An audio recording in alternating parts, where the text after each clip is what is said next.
And you also said something about like success of AI projects, right? Like, start asking those same questions that we used to ask like maybe 30 years ago, right? Like, is AI the right approach here, right? Would it be right to assume that you have been typically kind of isolated from the pulls and the pressures of a product? Pure research labs is sort of a thing of the past, right? Like, I mean, everywhere, wherever even in top like research labs, there is a lot of kind of pressure to align things to product now, right? Today, where you literally have something coming up every minute, right? As a researcher, how do you keep pace with so many things that are happening?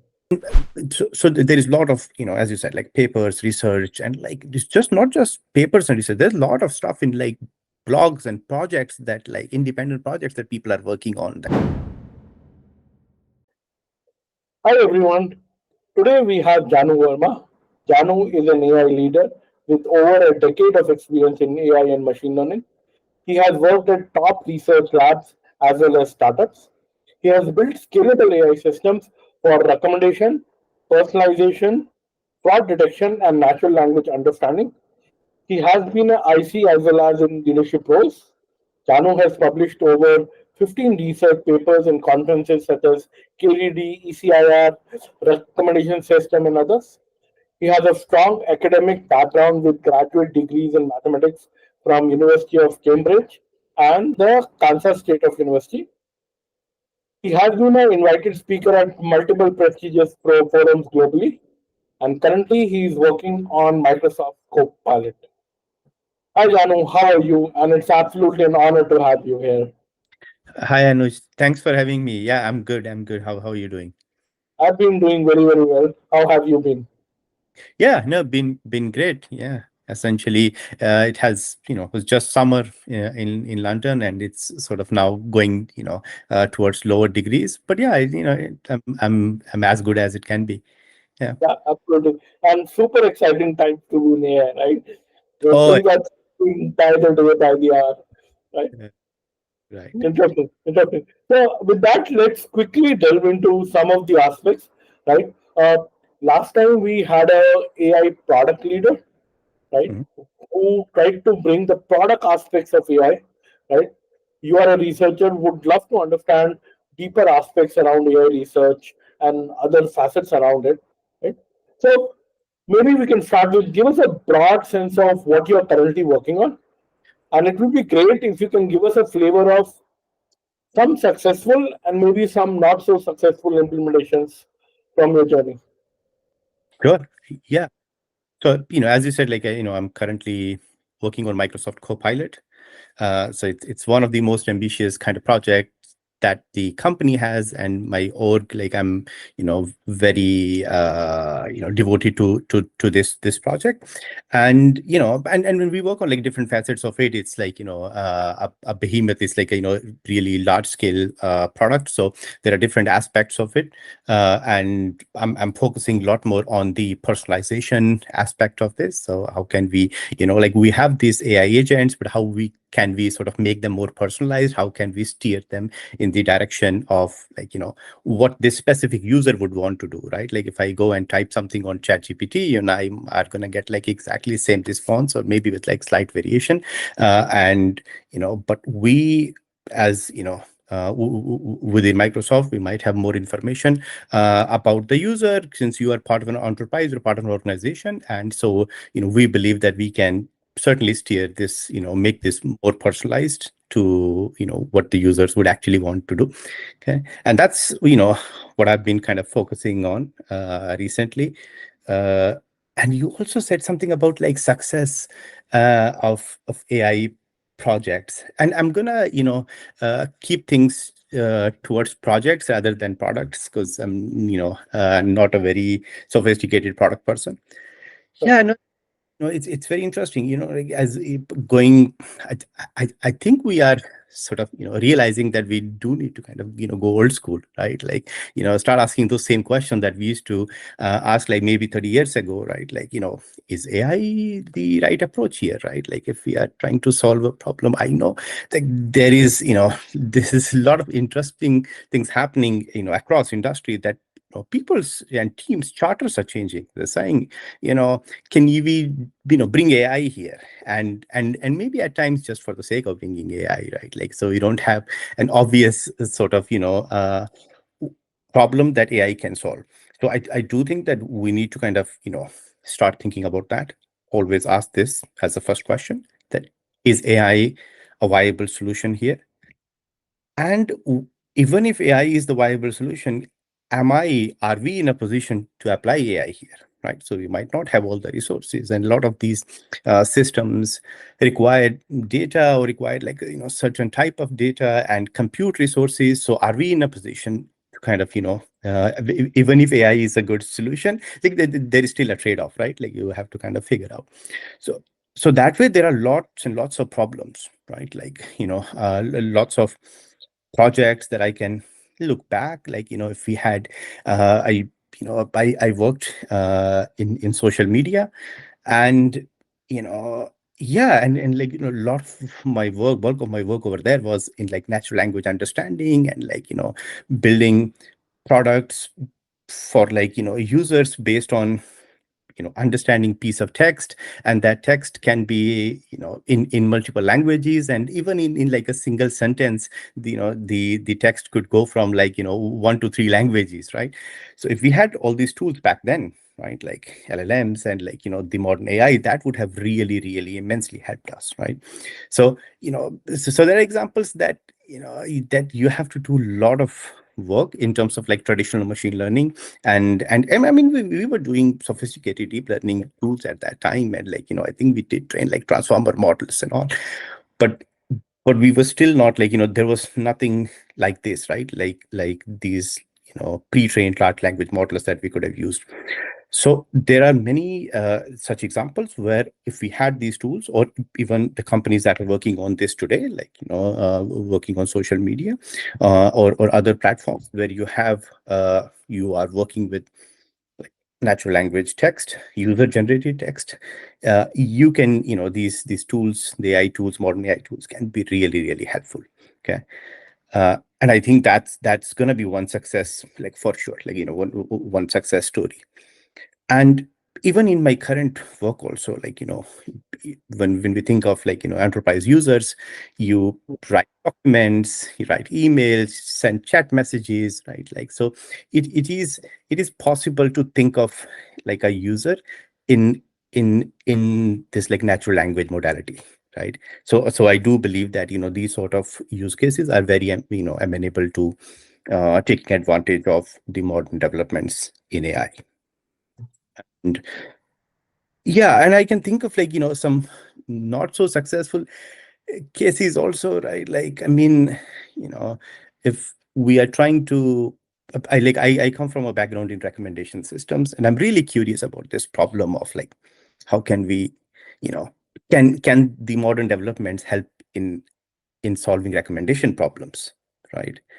And traditionally you would you know like accrue a lot of user data on like going back to like Netflix price. So you would have users were rating movies, so you would like need to have like a set of like actually a large set of user ratings for movies, right? Yeah, And only can do any kind of modeling with that, right? So it's fairly data like hungry, data intensive as a problem, right? And I wondered like how like modern technology can help in there. There is a lot of work that's going on, a lot of literature, but I have not seen any like actual application as a that has been sort of built into a product. But that's something I would be very excited about. interesting, interesting. Now, you have typically been part of research labs, right? And would it be right to assume that you have been typically kind of isolated from the pulls and the pressures of a product, right? Where the idea is to ship out quickly, right? In order for the product to work well, you have to get 110 things right? How does that play out, right? I mean, one can obviously look at a lot of pros, right? That being away from all these pressures, you have time to think holistically, right? Bring in all the right set of elements, right? But are there also some cons that you see because you're not directly plugged into the product team, right? And you often tend to work with little more abstract problems, if I may say. Hmm. Hmm. It's interesting that you say that. Like, so first of all, I do think that uh, like pure research labs is sort of a thing of the past, right? Like, I mean, everywhere, wherever even in top like research labs, there is a lot of kind of pressure to align things to product now, right? So everyone, and particularly with this modern technology, it's really expensive, right? Like training neural networks and training large neural networks is really expensive, and you are training this, and surely I'm all for scientific curiosity, but I think, like, corporations do need to make money, and so there has been a kind of steer in nudge, at least a nudge in this direction of like aligning your research work with products, and like actually focusing on like trying to do research that can directly work with or help in products, right? So, but this is the kind of situation today, but I've been in the situation where we were sort of doing pure academic kind of research, even in industrial labs, you know yeah. And there is surely a con in the sense, like, I used to joke with a friend that it's in like, or corporations, it's the closer you are to the money, you know what I mean, like, so if you are kind of working on a product, like, sales folks, right, like that's kind of the first line of a corporation, of like, what's making the sale for that product, right? And then the product teams that are building this product, right? And then if you are a research team, uh, you it's advantageous if you're feeding into this product, right? Like, so if the work that you are doing, so yeah. And I've enjoyed actually on being on all these, like, all these like points of this spectrum, right? When you are doing just some pure research, while when you are like kind of feeding into doing research that is feeding into a product, right?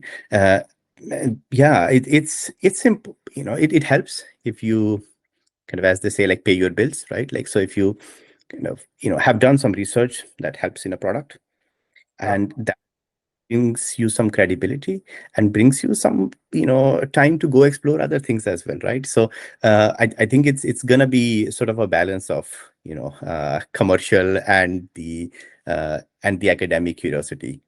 Yeah. absolutely. Absolutely, Janu. Uh, then in today's world, right? I mean, we all come from a background where we all have been taught continue to read research papers because that is what will keep you aware of what is happening at the leading edge. Today, where you literally have something coming up every minute, right? As a researcher, how do you keep pace with so many things that are happening? Yeah. I mean, what's your recipe? I have personally not been able to find a good answer to that even now. Right? Uh, I I do my way today still is that I follow a couple of very selected people on social media, and if something is coming, if a paper is important enough, then I know one of them will kind of mention them, and that's my way of kind of saying what is super relevant or what is the bleeding edge. But then as somebody, my journey is more from a product and startup lens. Yours is more from a researcher lens. So how do you manage this dilemma where there is so much to read that you can spend your entire life as well over there, but at the same time you have to work on your own ideas, your own things, right, to Yeah. produce your own body of work. So in today's world, how are you managing this? Uh, the short answer is that I'm not managing it well, right? Like, so it's as you said, like, it's it's impossible to do that, right? Like, there is a lot of work.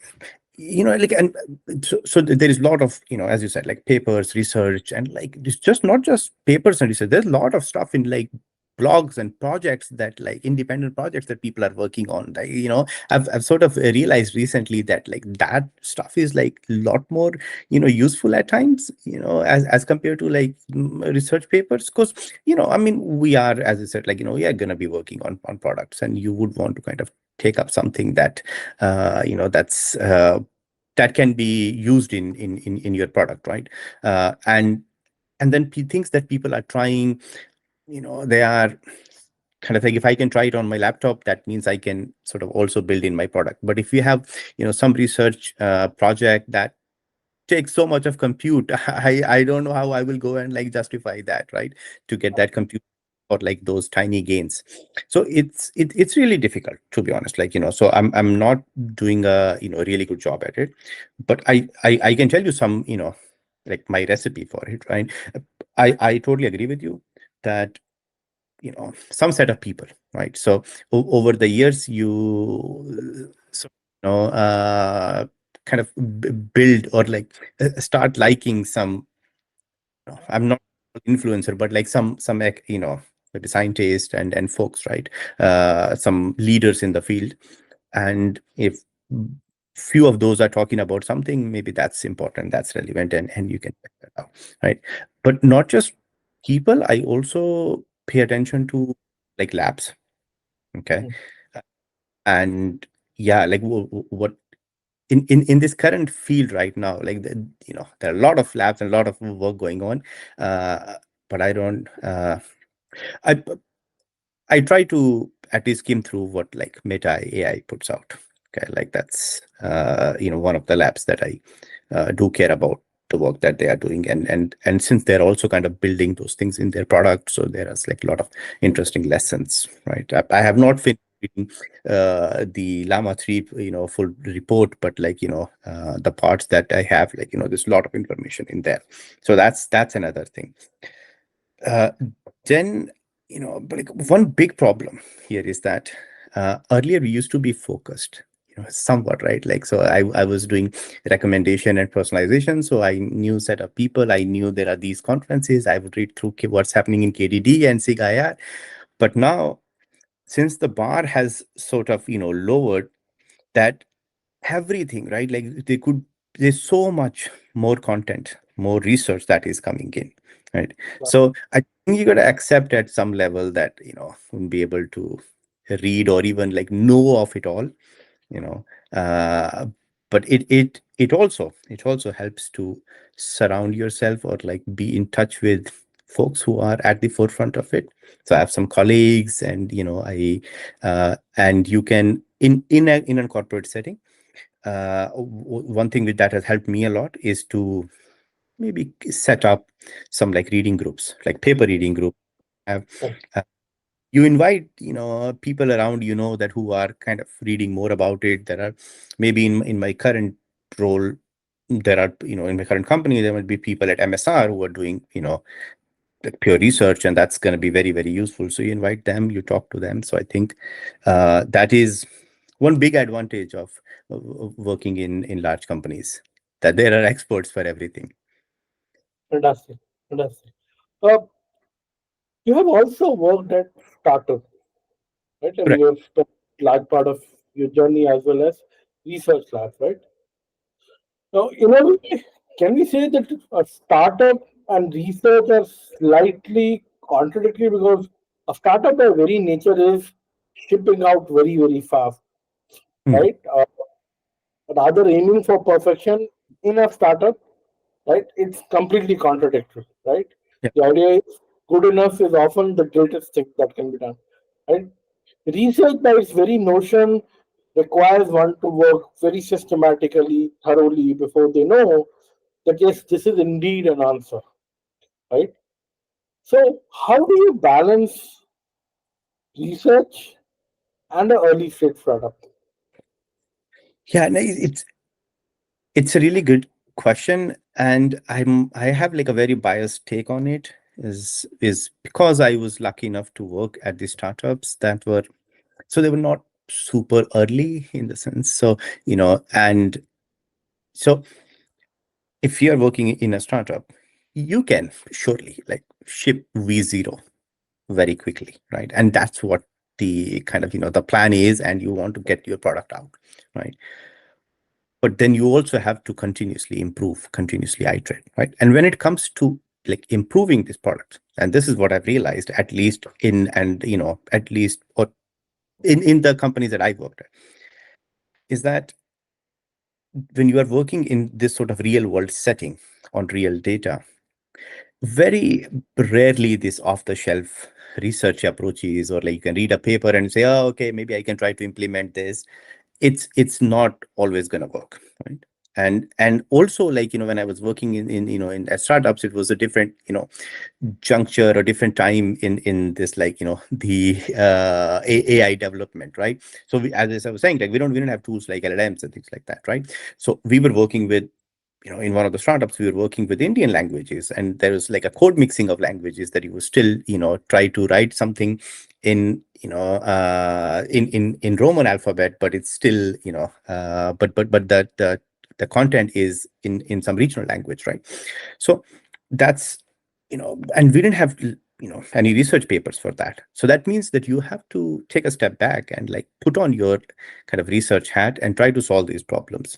And I've been very lucky in the companies that startups that I've worked at, that we were able to continuously publish papers. And even after I left, like, the other folks were also publishing papers. So they were more in the applied kind of, ML side. So you have a problem, and you don't have any off the shelf or any like, prior, research that can help you solve that problem. So you would have to kind of invent something, right? So but I personally have been quite lucky there. The things were really challenging, and the problems were very, very specific, very different than anything that existed in the world.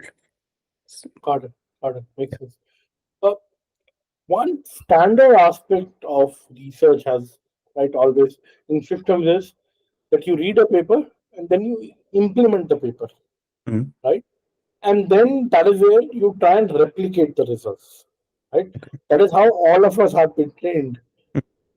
In the world where a lot of these systems now require massive compute, it is often not possible to follow this recipe, right? You somewhere have to either assume that these results are right, or you live with that question mark. Hmm. What are the implications of this step going away, where as a student or as a researcher, we're often taught to implement and reproduce the results? That step has gone away from the world of research today because of compute becoming the limitation. Hmm. Are you seeing any implications of that in terms of the way researchers are coming up or the way research is happening? Uh, yes and no, right? Like I think it absolutely, right? Like, the modern paradigm is compute intensive, but it's compute intensive only for like kind of a subset of things, right? Like, it's not for everything. So if you're not gonna train a model from scratch, or you're not gonna fine tune a very large model in a large setting, so you can, depending on the problem that you're working on, or these, your product directions, you can still try to reproduce a lot of things, right? Like, there's a lot of interesting work that's happening, not in terms of, let me just talk about like LLMs and like, this kind of AI is, there's a lot of work in not necessarily creating this AI, but using it, right? Like, so you like leveraging this AI to solve a complex problem, right? And I think, and there is a lot of science and a lot of literature, even like on prompting and how to kind of constrain, LLMs to really get the type of response you want from it, like, so there is a lot of work that's happening in that direction. And we use that, like, we try to, by a lot of those things you can do on your computer also, right? So that's one. But you talked about compute, and surely, things are compute intensive, but compute is also getting cheaper, right? And not like very like large scale, but like, for example, today train like a GPT-2 model on a MacBook, right? Like, I mean, so or even more like, I think I'm trying to, you know, fine tune some small language model like 5.3 on a MacBook. So you can try doing that. And okay, so but I to agree with that, overall with you that in general, if you want to really try to reproduce the research that you're reading, and like, if you are in this, space of saying, if you want to verify whether Llama 3 is gonna work as they're saying it is on your data, and you want to kind of reproduce that, that's really really difficult task. But then there are these like other things. It's also opening up new opportunities, right? In like, what, like Anshay Karpati is tweeted a while ago saying, like, the hottest new programming language is English, right? So there's a lot of work that's happening on top of LLM, and that, I think, the bar has been lowered, that anyone can try to kind of reproduce that, right? So I think that's, it's very interesting that I also feel sometimes that there are very complicated things that I want to do, and I don't have resource for it, and but then it's also, at this point there are a lot of things that I can do, which I wasn't able to do a while ago. So I think, yeah, makes I have mixed feelings about it. Like, it depends on the day you ask me. Sometimes that I want that, and yeah. Good, good, interesting. Uh, so I have a slightly different thesis to this idea of Hmm. compute becoming cheaper, and I thought I would quickly take your views on this, right? So Okay. this largely come from Moore's law, right, where we all know that every 2 years, right, the compute will basically double on the same area, which Hmm. is that can also be interpreted as that the compute that was there for 2 years ago will now come at half the price, right? Simply. Hmm. But where I believe this narrative doesn't really follow is that these machines produce tremendous amount of heat, right? Hmm. And there have already been enough articles that talk about even if you look at the carbon footprints of all these large companies, right, which are now Yeah. mandated to publish, it has started to spike like crazy, right? There was an article in one of the popular Times or one of those where they claim that every prediction of GPT takes half a glass of water, every inference, right? Hmm. Now, if these systems continue to grow larger and larger, right, these models, right, and which is what we have seen starting from 2010 when deep learning first came, right? The narrative that has worked so far is the larger the model, the more capability it has, right? And this is where LLMs is the latest flavor of that whole line. But at some point of time, this today, a lot of these companies are funded extremely well, right? And nobody's even talking of, right? Because we are talking of once in a lifetime of mankind, right? I mean, what OpenAI is trying to Hmm. achieve and others are trying to achieve. But at some point of time, this cost will also start to matter, right? Sure. Because so much heat is getting produced, right?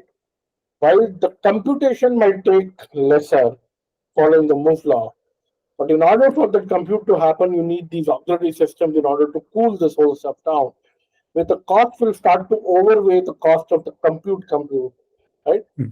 Do you think that is where this entire narrative will start to break massively? That the compute will continue to become cheaper?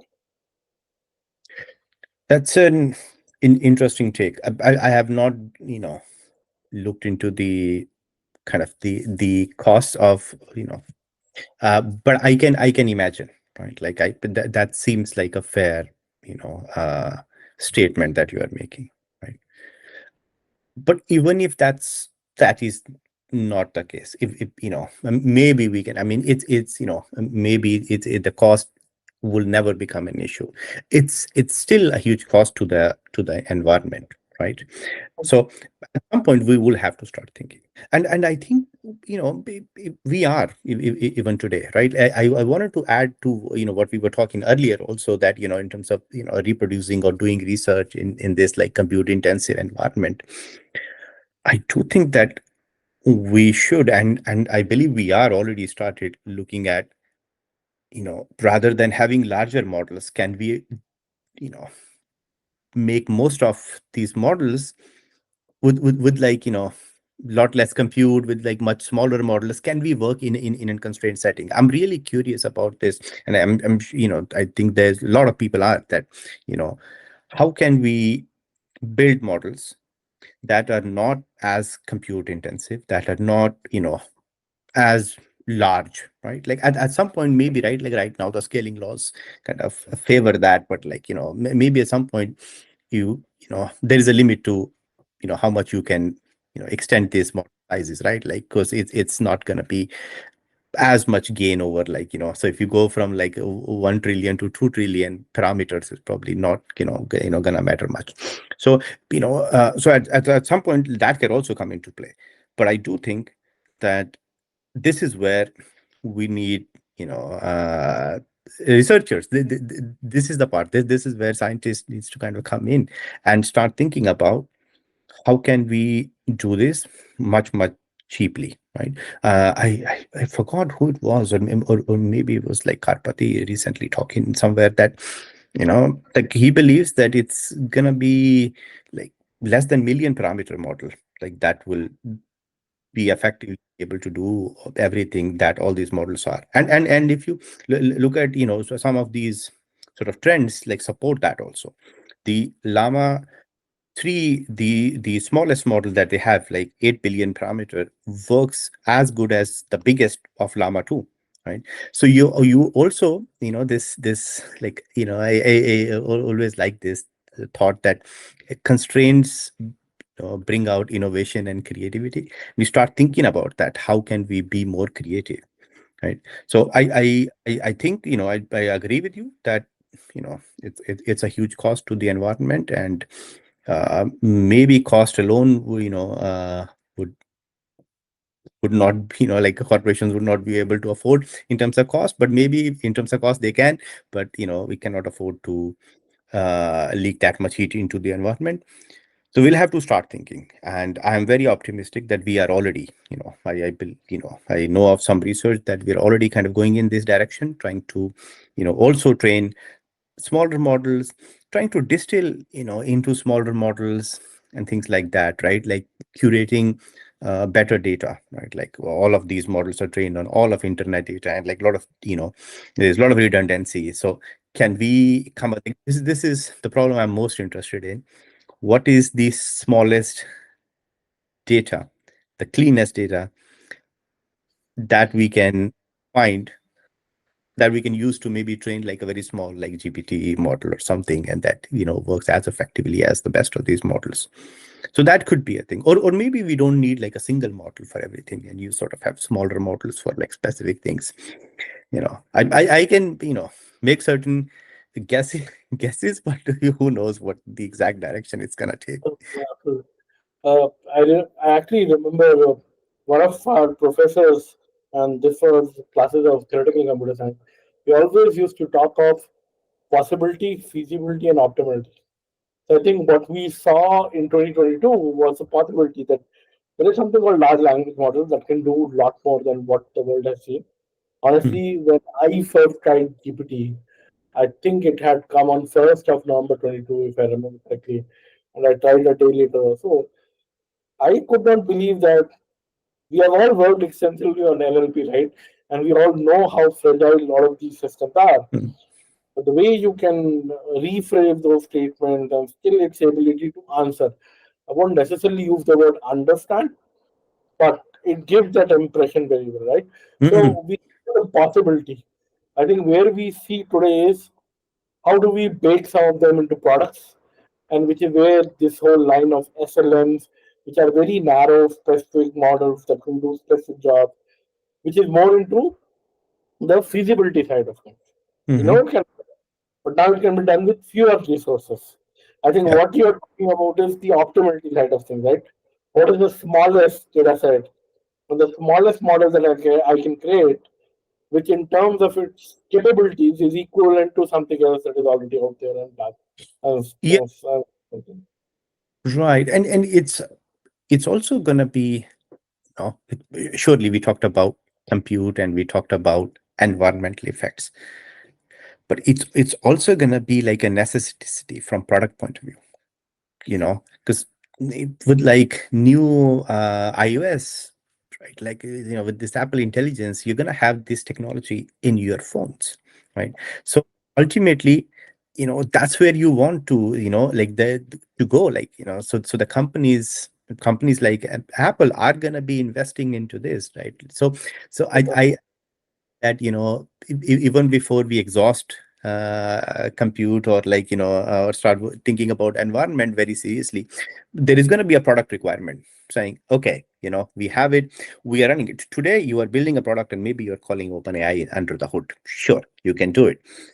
Okay, and OpenAI is also getting cheaper, but obviously it's the compute is expensive. So if you are running it, you need GPUs. So OpenAI is incurring huge cost. At some point you'll have to start thinking that how can we, if you have large scale, like if 100 people are using it, maybe my costs are minimal, but if 200 billion people are using it, or sorry, like 200 million people are using it, then you start worrying about this, right? So that will really bring out innovation. Okay, like Right. really be much smaller model that operates on, like, on the edge, and that can really, it's as we get used to this, we are going to demand this technology in, like, so it's I do think that, we talked about research as the kind of, at times research being the driving force, and they, and then product kind of catches up, but I think there's going to be product requirements, and then research will have to catch up to this. So absolutely right. And until now, as a matter of fact, until 2 weeks ago, right, the popular narrative was you need a lot of compute to train, but you don't need so much compute to inference. Hence, the Yeah. gap is huge, right? Hmm. But I think with O1, what has happened is one of the things is that now, even to inference, you need a fair degree of compute, right? Because Yeah. if you want that whole reasoning to happen, right, I can do it, but I will need more in terms Hmm. of time, in terms of compute. So the gap that people always talked about in terms of training versus inference in terms of compute, now some of it has gone back because O1 requires inference time compute also is fairly high, Yeah, right? yeah, yeah. I think this is a very evolving field where if you're saying something today, tomorrow morning things can change, right? And Yeah. that's the whole fun of living in these times as well, True. right? Absolutely. But also, like, okay, I'm gonna make a statement that I don't 100% agree with, but So, I'm not worry too much about training cost. You know what I mean? Because it's a one-time thing. I mean, you do it.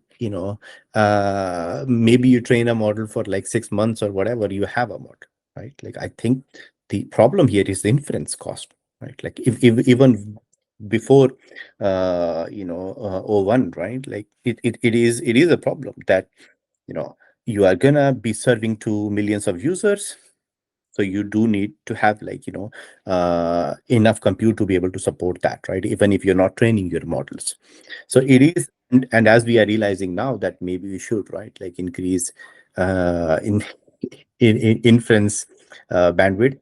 It's gonna come into play. interesting, right? I mean, one of the things that I talk, so I do a lot of these workshops for CXOs and boards, right? Hmm. Now, what you just mentioned means that if the inference compute is going up, which means that the cost is going up, Hmm. which means you need to charge more to your users, which means the value prop that you are bringing to the user needs to be that much more skiller and stronger, Yeah. right? One of the things that we have seen, right, and somebody recently said this in the that in last 18 months we have seen a lot of toy use cases come up, Hmm. which are good to have play with and all of that stuff. A lot of startups also came around it, right? But these are not necessarily be the ones which are going to survive because the value prop is not strong enough that your customer is going to pay, and then economically it doesn't remain viable at all to sustain, right? Hmm. And one needs to look at AI while a great technology, and absolutely the point you also initially mentioned, right? Can you even build a solution without AI? Your life is going to be far more easy. right? Sure. I think we all have been there. Right? Mm, Those are much simpler systems, deterministic systems, easy to build and all that. But even mm, if you have to bring in AI, right, mm, your value prop has to be really so strong, right? That the mm, customer pays heavily. In terms of when I say heavily, if not per customer, but the number of customers who are paying us are so large, right? mm, Which is typically the YC thing that they say, right? Build something that the customer wants. Two, they will pay for it, and two, they will refer it. The network effect, right? mm, Which means a large number of startups that are building these toy use cases, mm. which look good, but then are economically not going to be sustainable, right? And a lot of them are going to face tougher times going ahead. Is that another way to kind of extend what you just said? Partly, I'm and, you know, special cases, if they're useful, right? And surely maybe there is a service which is useful, but it's too expensive today, right? In terms of using LLMs, in terms of using AI, I think you know that as there are gonna be cheaper alternatives, there is gonna be cheaper AI, right? Like there's gonna be expensive general purpose, everything can do AI, and there's gonna be AI for this specific Hmm, problem. So either as the costs are increasing, right? Like so, it's either you uh, you go out of the business, or you try somehow reduce this cost, right? Like so you still have like a viable business model. And I do think that smaller models requiring lesser compute can be of like great help here. So I can imagine a world where there are different types of AIs, right? hmm, I don't have like a single AI that is doing everything, right? So I go to OpenAI and I buy their model. It's expensive. It can do some really cool things, let's say, right? So it can do a reasonably hard task, but maybe I have a use case that does not require as hard, that's not that difficult a task, and I can, I would be look out for like smaller AIs, right? The analogy that comes to my mind is like these databases hmm. that need like Redshift, or maybe I can, put this in MySQL, or maybe on my laptop I can have a SQLite, and like, maybe I have Excel, right? Like so, it that sort of a world I can imagine. I don't know how it will really play out again with that caveat, but I can see that. Interesting, interesting, very interesting. In the age of LLMs, how do you see the landscape of applied science ML work changing? Oh yeah, this is really good question that I kind of ponder over a lot. A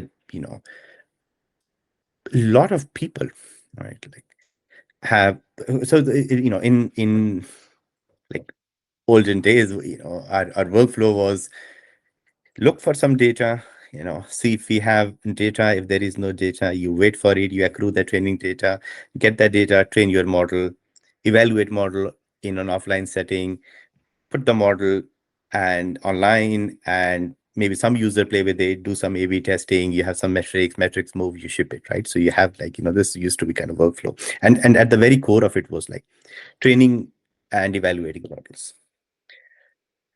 Now in this like space, if you are working in this AI LLM space, you're not training a model, many a times. The model it exists, right? And you are going to use that model, right? So it's a very big like paradigm shift, like in my mind. I do see like people, scientists kind of having hard time adjusting to this, worrying about like, I as part of my work, I talk a lot with like other scientists in our organization, and I run some forums. I run like a science community for like the scientist, applied scientist in the forum. So these sort of things kind of come up, right? And surely there is a product push also. So so some people, some scientists are gonna pivot to do prompt engineering, right? And they are gonna, and I think it's not necessarily a bad thing, because like this is also like prompting is also, I'm realizing, a very deep science. Like you can kind of pitch it like that, and there's a lot of literature, a lot of research happening. So making LLMs do what you want them to do, right? Like, so it's not an easy problem. So how do we steer LLMs in the direction of them doing, what this type of response or the type of output that we want, right? So some scientists are bringing their background, into this field, right? And they are aligning more with, like, product. And I think it just varies from person to person. Some people really enjoy this because, some scientists, you know, back in the day, worried about being far away from the product, and now you are at the kind of center of it, right? And you're doing that.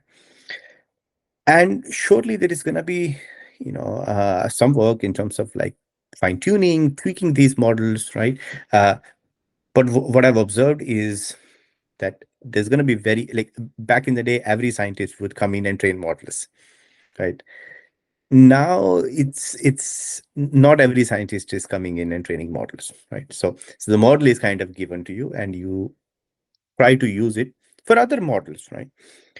I do think, I've said a few times to different people, is that very senior scientists are getting paid for evaluation. So you have to kind of think about, right? Like, if there is a system, if there are two different systems, how do we really make sure that system one is better than the other, right? Like, how do we ascertain that? So we'll have to, scientists will have to start thinking. Okay, like, I mean, they're already, so scientists, some scientists are kind of tweaking, going in this direction of evaluation, to really evaluating these kind of large language models for these specific use cases, or products based on large language models. And it's not a solved problem. It's really complicated, and it depends on, like, your use case. And like, so I think there is still a lot to kind of borrow from your old science that you used to do, like evaluation, and steering models and things like that, and at times training different models. But I personally don't worry much, but I do think uh, you know this is a concern. Some people have really started enjoying this new world, and some people, it's taking you time to kind of get with that you are not the model. you know Interesting, interesting, yeah. interesting. Uh, what is that one advice you will give to a AI practitioner today, especially somebody who is part of a product team rather than a research lab? Mhm. Yeah, no, I mean, I see myself, part of a product team, right now. I mean, in my past job, I wasn't, but this is very much in product. And I'm also kind of, I view myself as a practitioner, you know, and a practitioner who is bringing science, right? Like, who's using science, right? Yeah, no, I think, be open at times. And I know, like, I've been guilty of this, that you see chat GPT, or you see all these tools, and you type in something, some response comes out, and we would think that's all there is, right? There is a lot more to it. So we have to go out and explore, learn, right? There is a lot of information out there. How to, you know, like, make most of this, if as a practitioner, how to make most of this technology that is, it's there's so much information out there that it's kind of impossible to do that. But this is what I would advise, to look at, if not research, but look at, like, blogs, and like other work that other people are doing, okay, that has been done, so that you can, like, effectively use it. So we can use AI today. Anyone can use. The bar has been lowered, but how to effectively use it is still, not that obvious. And I see us making these kind of mistakes all the time. Okay. Absolutely, absolutely, Janu. Great advice. Uh, it would be incomplete without having some discussion around the future, right? Mm. It's almost like the inception where we are using AI to kind of predict the future itself, right? I think two questions that come to my mind is one, if you look at the last couple of decades, right, internet has been a key backbone, a key fundamental shift in the mankind, right? And the way knowledge can be accessed and all of that stuff. And it has always been an open forum, right? And there are a lot of pros we have already seen the whole. But now with AI coming, now the ability to create fakes on any mediums, right? It could be text, it could be images, it could be videos we've all seen. Do you think the default, so now if anybody reads anything on internet, it's more like trusting it. That's the default mode.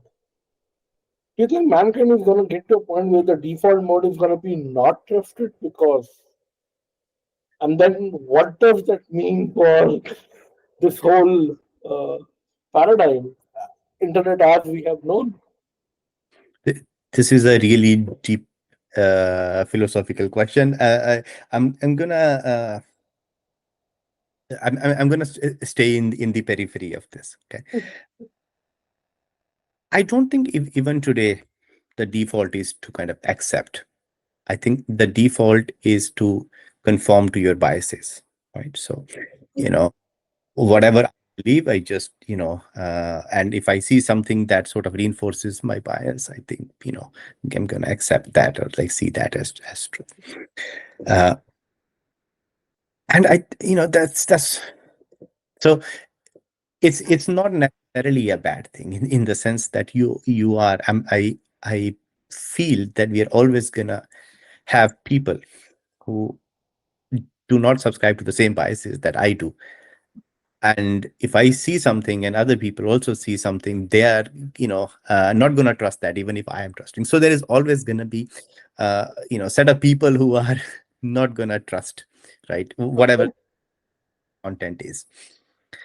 And maybe that's enough. I mean, I do worry about it overall uh, when I see something like that, but it's so far it has always been like people going in, a small set of people start questioning, and then it becomes evident that it wasn't a real thing.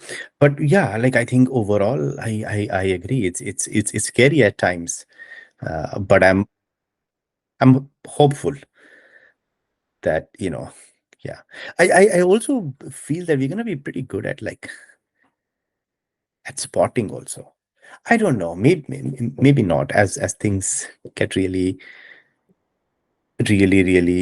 better, as the technology gets better, maybe will not be able to tell. But hmm, yeah, it's scary, but I'm optimistic.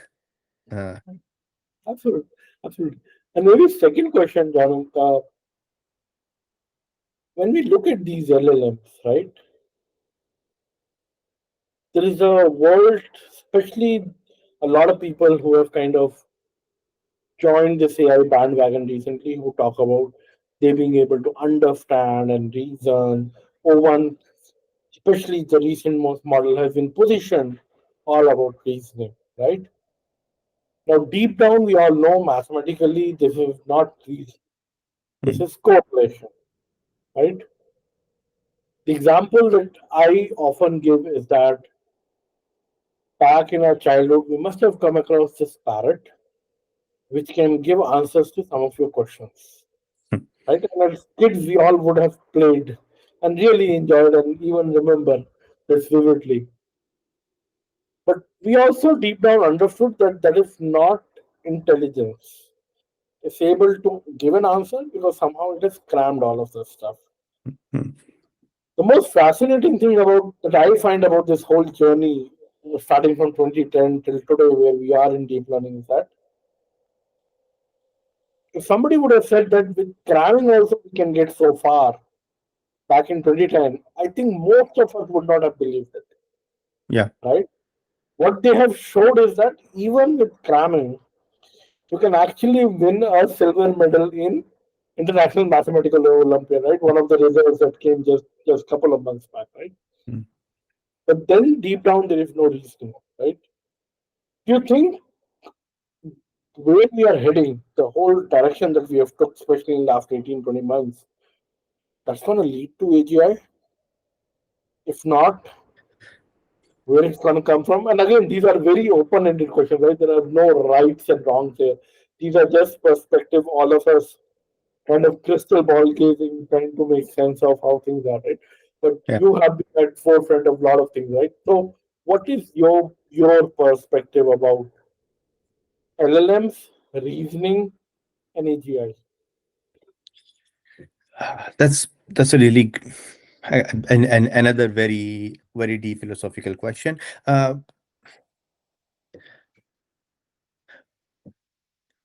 I'm not very here. I'm not very optimistic that in terms of reasoning or AGI. You know, I'm but, and also maybe I lack the vocabulary to kind of answer this because I don't even have a good sense of what AGI would mean. You know, uh, so really even going to reasoning, it's gonna be it's I don't think that it is just around the corner. I think it's people are claiming, and even with O1, I mean, you saw like there are a lot of cases it's still not like doing very simple things, right? But having said that, you know v- probably one of the like smartest and most famous mathematician like Terry Tao uh sent out, I think it was like a, I don't know, maybe it was a tweet or like some other platform, but it was looking at O1 and saying, yeah, it's doing these things. And uh, you know and he's not, like we had claimed that we will have these models that will operate as at the level of a PhD student, and he's saying it's not, certainly not there, but he's solving problems. So he didn't say, he wasn't overtly negative of it, right? So that's kind of interesting that just to be able to solve problems, even if not super hard problems, that is still a big leap. But whether we are able to, right, like solve, when I think of like PhD students, or I think of uh, human level reasoning, is to come up with something new, like something fundamental, like invent new knowledge. And I think so far, like the systems are just they know the past, and they can they know the knowledge that exists, still not all of it, but so they can do that. So I don't have a very uh, I don't think it will be very soon, even if we will have AGI and reasoning, but I don't think it will be very soon. Having said that, I mean, I think just yesterday there was a US congressional hearing where some people were were what's the word I'm looking for? Like were not presenting, but like were asked to testify. And there's a couple of people from OpenAI, like whistleblowers from OpenAI, and uh, other person who was a board member, uh, previous board member, and so they said it's gonna be in 2 to 3 years or something. So I don't know. You never you start doubting your instinct when people come and say these kind of things, but my instinct don't really support this. Okay, interesting, interesting. No, I mean these are crazy times, right? I mean absolute crazy times. So there are, like I said, right, there are no rights and wrongs. Right? All of us are, at least for some of these questions, right, have Mm, equally heard that maybe what this is going to trigger is a more deeper understanding of what is intelligence. At the same time, while there are these kind of efforts where we are trying to create artificial machines, right? There's the entire effort of Neuralink, right? And interestingly, one of my professors had suggested this back in 2007. I remember that why are we trying to create artificial machines? Why can't we connect a human brain to a computer, right? And in a way create this hybrid which can do the job, right? mm, And I see Neuralink as some kind of a attempt in that direction, right? Where we can have a high speed bus connection to our brain, where we can come and plug in any machine and then do that whole thing. Because we mm, already have a compute machine in place. It is true. not that we don't have it, right? That's a Mm, mm, right. So it's going to trigger all kind of crazy directions, right? On the philosophical side, on the human behavior side, on the mathematical side, maybe even as fundamental as people have shown that Turing tests, machines are passing Turing tests, but they are not mm, intelligent, right? So going as back as 1950, where all of this in a way started, right? What is intelligence in the first place, right? We already have a bunch of papers that have come up with the whole hierarchy of mm. intelligence, right? So, yeah, these are absolutely interesting and crazy times, right? That we are living Absolutely. in, seeing through, Yeah. right? Some of us have been lucky to be part of this journey from a fairly long time and seeing this very up close. So yeah, thank you so much, Janu, for your time, for sharing your views. Right, it was absolutely a pleasure talking to you, like always. Always seeing a different lens to all these questions and all these aspects. Thank you so much, Thank you. and thank you for coming and for your time. Yeah. Thank you. Thanks for having me. Thank you, Janu.